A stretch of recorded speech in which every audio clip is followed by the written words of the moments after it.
like a week covering the Nets. Oh, I remember the Kyrie questions that all popped off where you were asking them. This is before, well, maybe some of the questions started, but before any of the major fireworks. So we get to right after the new year, and they had a few COVID games that had to be rescheduled. So what happens is you go from Brooklyn playing the Spurs at noon on a Sunday to Brooklyn flying to Portland on a Monday, playing that next night. It's the craziest back-to-back I've ever seen. I hadn't slept much anyway because I was moving coast to coast, but I get on that flight. I fly to Portland. It's the night of the national championship game. It was a Monday night. So you're thinking, all right, because this is when Kyrie couldn't play in New York City. So you're like, oh, Kyrie, Kevin, and Harden will all be on the floor together. They'll all be playing. The game is like a few hours away, and we get the note. The Nets say, James Harden will not play because of knee tendonitis or rest, whatever they called it. So you go, okay. We get to the arena, halftime hits of the basketball game. Who is in the media room just chomping down popcorn watching the national title game for a few minutes? That would be James Harden. Oh my God. And from that moment, I was always kind of like, oh, man, like here's one of the greatest scorers in NBA history. Top 75 player anniversary team. Yeah. And the dude is unbelievable, but he is just chowing down popcorn in the media room just like anybody else on the second night of a back-to-back. Jeez. But you know what? That's on brand for James Harden. The guy that once had the gummy bear commercial. No, the gummy worms. That's right. The trolley. He was sponsored by them for a minute. Yes, I remember the beard gummies. The beard gummies. That's what it was. The trolley. Yeah. So he loves his sweets. I'm not mad at it though. They're actually a really cool picture. I think Harden posted on his social. It was him, KD, and Steph all next to each other in the locker room. That was really cool because talking about the three of the greatest players of their generation, absolutely those guys, and the battles that all three of them had in a given series, right? Going back to those Houston Rocket days, they were great. And you know who else is great? Frank Isola, ESPN, NBA insider. Can't wait to talk to this guy as he joins us on the River Islands guest line. All guests on 95.7 The Game appear on the River Islands guest line. Isn't it time for you to discover the islands, River Islands in Lathrop? Frank, how you doing, man? Do you enjoy the All-Star weekend here in the Bay? Oh, good. How you guys doing? Nick Friedel is back in town. Frank, they pulled me out of mothballs for a couple days at my old station here. Feels good to be doing something. You know what, Nick? I went to Barclays Center the Saturday before Christmas. Maryland played Syracuse. Oh no! And I think at one point the score might have been 50-19. So I was sending a picture of the scoreboard to everyone I knew from Syracuse. I forgot to send it. Darn it! I still have the photo. I'll send it to you. Oh, thank you. Frank, this is the worst Syracuse team of my lifetime. It is rough. I feel badly, too. I actually covered Adrian Autry's the coach. I covered him, but he was in one of my first writing jobs was covering high school basketball in New York. And Red Autry was a big-time player back then. He was a terrific guy. I feel badly. Maybe at some point they could turn around. Yeah. I'm not holding out hope from what I'm seeing, but you never know. You never know, right? Well, you went to a Syracuse Cal game recently. Yeah, Frank, life is rough. That's as low as I was out here a couple years ago, or a couple weeks ago in Berkeley going to a Syracuse Cal ACC game, so, Huge rivalry. It's absurd. I went to see those two guys from Rutgers, Dylan Harper and Ace Bailey play. It was early January. It was that traditional Big Ten matchup between Rutgers and UCLA. Well, Frank, maybe you'll see that. Maybe you'll see him in the Rising Stars game next year on All-Star Weekend. Am I right? Because apparently, it's the worst thing ever. Draymond Green just absolutely crushing Dalton Connect for some god reason. It's not his fault he was there, crushing his own teammate. Quite frankly, Trace Jackson Davis saying he doesn't belong on the court with Steph Curry. What did you make of this past weekend? Because I know you were there. Obviously, there were some positives. I thought San Francisco, the area, and maybe you can speak to this. I thought San Francisco, the city, and Oakland, the city, I thought came away as some positives here. Just from everyone was talking about it, the vibes, if you will. The game itself, the product, though, just give me your thoughts on everything that was baked into this weekend. Yeah, so I was there at the last All-Star game in Oakland. That was everyone remembers that for Vince Carter. And it rained every single day. I think the day we got on the plane to go home, that was all of a sudden the sun came out. But this weekend was tremendous. The city looked great. I love the weather we have snow on the ground here in New York. It was in the 50s there. I thought that was tremendous. The people are great. The restaurants are great. So I thought for the city, it was a great weekend. It went exactly like I thought it would, which was to say I thought it was going to be a disaster. And it was. The only thing I wasn't expecting, which kind of made it worse, was the whole situation with LeBron not showing up at Saturday's practice, which he hadn't done last year. And then, of course, showing up on Sunday and announcing that he wasn't playing. So that was the one, caveat. Like I didn't like the format going in. I didn't like the idea. Like for me, Sunday, whatever you want to do on Friday or Saturday, and whoever wants to be involved, whatever. The slam dunk, the 3-point competition, the skills competition. But Sunday should be reserved for the best players in the sport.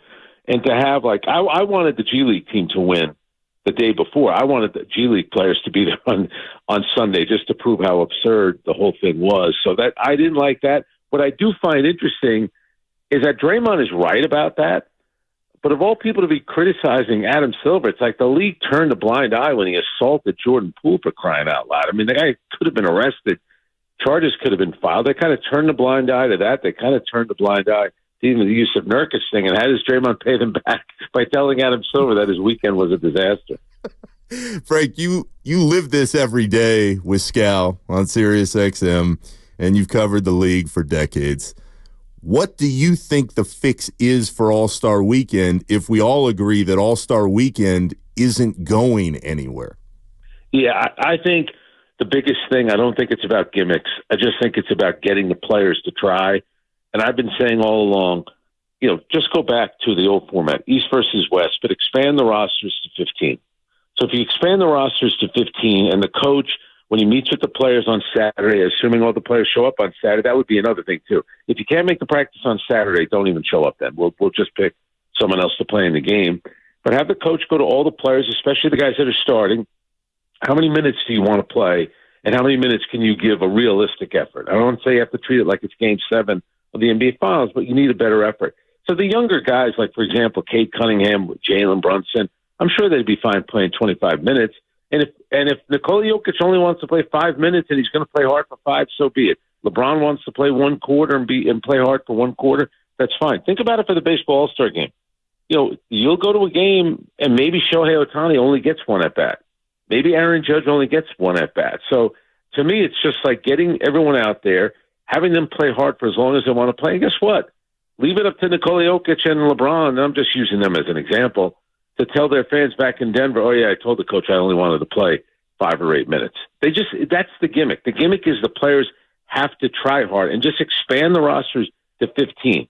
All you need is 10 guys out there at a time out of the 30 to play hard, and I think there's a way that you could do it. And I would simplify the game a little bit. Go back, have the Canadian national anthem, the U.S. national anthem, have a good performance at halftime.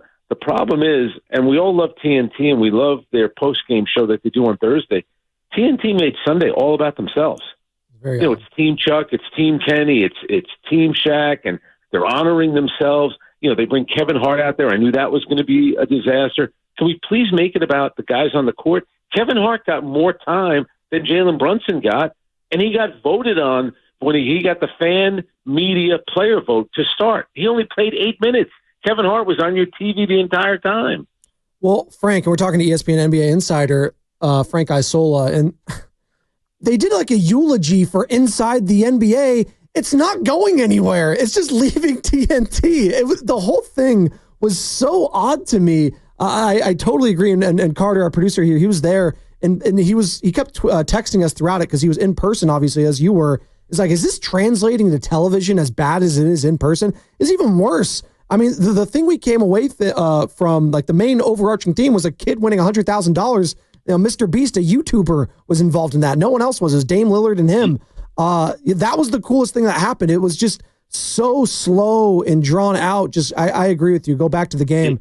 Yeah. And TNT, and we love the guys on TNT, but it's too much about them. Yeah. It's like we should be promoting the young players in the game, and we all know who Charles Barkley is and Kenny and Shaq, and the brilliance of them is really their post-game show on Thursday, when they're kind of reacting to everything, and it's later at night, so it's like they're kind of unbuttoning their shirts, loosening their ties, and they're just, having at it. It's like they're sitting in a bar like all of us do. We sit around, watch TV, we start killing everything that's on TV. They're doing that, on Thursday nights. But for the All-Star game, it's like enough with them. I just thought TNT overwhelmed the entire telecast. And why did they need to bring Kevin Hart in? Kevin Hart is funny as like a slapstick comic in movies. I don't think he's that funny with his one-liners. The game started, and they had him at a mid-court, and Tyler Hero was there. And you're kind of making fun of these players. Unlike in the case of Tyler Hero, he's a first-time All-Star. You could see him standing there. He was like awkward. He didn't know what to do. Why are you putting these guys? And Kevin Hart did the same thing with Shai Gilgeous-Alexander. And you could tell Shai Gilgeous-Alexander didn't appreciate it. You're having these guys who are All-Stars. It's their weekend. It's not in that moment. It's not Kevin Hart's time to try out some lines on them and make fun of them. I thought that was a big-time miss. Well, you mentioned Draymond Green, and, for all his faults and all the things he says, he's a content machine here, Frank. Yeah. Because he said something on Sunday. Draymond likes to talk, obviously. He said a lot of something. He said a lot. He crushed the NBA. He crushed the Rising Stars. Everything. But he did say he thinks the Warriors can make a title run with the Jimmy Butler acquisition. They're 3-1 in the Jimmy Butler era. First off, your thoughts on the move when it happened, and your thoughts about Jimmy Butler and this team going forward. Can they be legit contenders down the line here with 27 games left in the regular season? Well, Nick mentioned him before, my radio partner, Brian Scalabrine, 7 to 10 every weekday morning, Sirius XM NBA Radio. I'll give a little plug there. But Brian had mentioned that for weeks leading up to a potential trade, and he said he thought that Jimmy Butler would fit in perfectly with the Golden State Warriors. It's a three-point shooting team. Jimmy Butler can get in the paint, can draw fouls and things like that. Plus, he's a very competitive guy. At times, they seem a little undersized when they're playing. They certainly, I know against Dallas, both teams kind of played small. I think it's a good move for the Warriors from this standpoint, the age of the team, especially with Curry. You might as well go for it. I still kind of think the Western Conference is wide open. I know right now the way that Oklahoma City defends, they seem like they're tough to beat, but they also had the best record last year in the regular season. They got knocked out in the second round by the Dallas Mavericks. So I do think the West is a lot more wide open. I'd still need to see a bigger sample size than what we've seen thus far from the Warriors, but it does seem like it's given them a little bit of juice. But, you look where they are in the standings. Heck, look where Phoenix is. What is Phoenix? 2 games under 500 right now. Obviously, staying out of that play-in would be big for Golden State. I don't know whether or not they could do it, but I did like the trade. I don't like the way that Jimmy Butler handled it. And, I know Nick has spent a lot of time around Jimmy Butler. I didn't like the way that he handled his departure from Chicago, from Minnesota, from Philadelphia, from Miami. So, if we're just judging from history, it'll probably end the same way in Golden State, which will mean it won't end well. But when he is there and he is engaged, he certainly gives your team something. Frank, the divorce always looks the same for Jimmy. Yep. the breakup always feels the same. But as we stick on the Warriors here for a second, as you watch the way they've come together, do you buy that this group can still win another title? Do you think it is possible? They came out of nowhere and won that one a few years ago against the Boston Celtics. I do think, if they were to play Boston this year in the finals, if they ever got there, that would be a tough one to beat. I just don't know if they have enough size. That to me is the biggest issue with the Golden State Warriors. And, the road that they would have to take to get to a finals is more difficult. I don't think it's impossible. I just don't think it's probable. Again, I do think they got better with the addition of Jimmy Butler, but it seems like every night in the Western Conference, you never get a night off. There's so many darn good teams. I know the Warriors still have to come east. I know they still have a trip where they play both. They'll be in New York for a while where they play both New York teams. So the schedule, to me, doesn't help them. I do think they can make a run. I don't have the faith in the team to win the championship, though. Talking to Frank Isola, ESPN NBA insider, and Frank, you were just mentioning it there. The availability of some of these old guys. Steph playing some back-to-backs. He's dealing with bilateral knee tendonitis. Jimmy Butler, obviously, he hasn't played a bunch this season, but older. Draymond Green, older, dealing with some calf issues. They're hopefully going to get Jonathan Kuminga back. So some youthful exuberance coming back. What do you view Jonathan Kuminga as a player? Is he a guy you could build around? Is he a future all-star? Is he a sixth man? How do you view Jonathan Kuminga and the looming question this summer about whether or not to pay him? It's interesting. It seemed like last year he was starting to make some strides, and then it just didn't happen for him. Now this year he's injured, and really the biggest issue with the Warriors, I think if you go back to when Detroit was dominating the Eastern Conference and they had that high pick, and when Chris Bosh and Dwayne Wade and Carmelo Anthony were available, and they ended up taking Darko Milicic, and how that set them back. And I think when the Warriors, when they had all these picks, and of course the James Wiseman one completely backfired. When you keep missing on picks and you have high picks, it really kills you. It really does, because it's never really about the pick you have. It's who you select with those picks. So Kuminga has got a lot of potential, but you kind of keep waiting for it. You see flashes of it, and then and then all of a sudden he's out for a while. So I don't know. I mean, they're going to be in a position where I think they're probably going to pay him, because I think everybody gets paid, and just like the players say, pay me now and then I'll force a trade, or the team say, you know what, let's sign this guy. It might be easier to trade him